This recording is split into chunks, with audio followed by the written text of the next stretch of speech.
নিজে বলছেন ওয়ালিল্লাহিল আসমাউল হুসনা, আল্লাহর বান্দারা আল্লাহর ওয়ালিরা আল্লাহ বলছেন শুনে রাখো আল্লাহর সুন্দর সুন্দর নাম আছে, ফাদউহু বিহা, আল্লাহর সুন্দর নাম তোমরা জপো, তোমরা ধরো, আল্লাহর সুন্দর নামের মাধ্যমে তোমরা আল্লাহকে ডাকো, আল্লাহ রাব্বুল আলামিন তোমাদের ডাক শুনে নেবেন। আল্লাহর নবীর সাহাবী আলা ইবনুল হাজরামি রাদিয়াল্লাহু তাআলা আনহু আল্লাহর চারটা সুন্দর নাম ধরে দোয়া করেছিলেন। ওই চারটা সুন্দর নামের একটা নাম হলো ইয়া হালিম। আল্লাহর একটা নাম আছে হালিম। কি আছে? ইয়া হালিম। উনি আল্লাহর হালিম নাম ধরে ডাকছেন ইয়া হালিম। আল্লাহর আরেকটা নাম হলো আলিম, উনি ডাক দিয়েছেন ইয়া আলিম।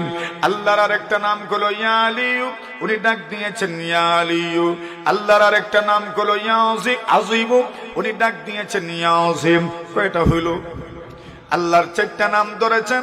এক নম্বর, মাশাআল্লাহ মাশাআল্লাহ, বলেন বলেন, এক নম্বর ইয়া হালিম, দুই নম্বর ইয়া আলিম, তিন নম্বর ইয়া আলিয়ু, চার নম্বর ইয়া আজিম।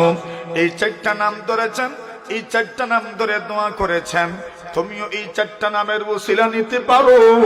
এক নম্বর হলো ইয়া হালিম। হালিম মানে হলো ধৈর্যশীল, সহনশীল।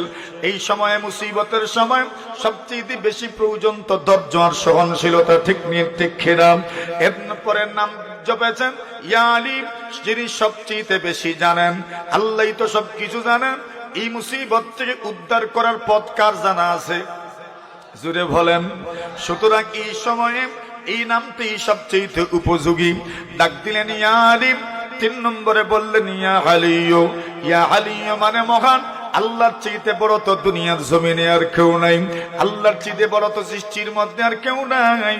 উনি তো হচ্ছেন স্রষ্টা, উনি সবকিছুই সৃষ্টি করেছেন, ওনার চেয়ে বড় কেউ নাই। উনি ডাক দিয়েছেন ইয়া আজিম। এই চারটা নাম ধরে ডাকবা আর তুমি তোমার জন্য দোয়া করবা। আল্লাহর বান্দা বলেন ওই লোকটা ইয়া হালিম ইয়া হালিম ইয়া আলিয়ু ইয়া আজিম এই চারটা নাম ধরে দোয়া করেছে। আল্লাহ, কানের ভিতরে মশা ঢুকে গেছে, যার জন্য আমি পেরেশানির মধ্যে আছি, আমি অস্থিরতার মধ্যে আছি, আমি অশান্তির মধ্যে আছি। প্রভু গো রহম করো, রহম করো, মেহেরবানি করে আমার অস্থিরতার পেরেশানি আর অশান্তি দূর করে দাও।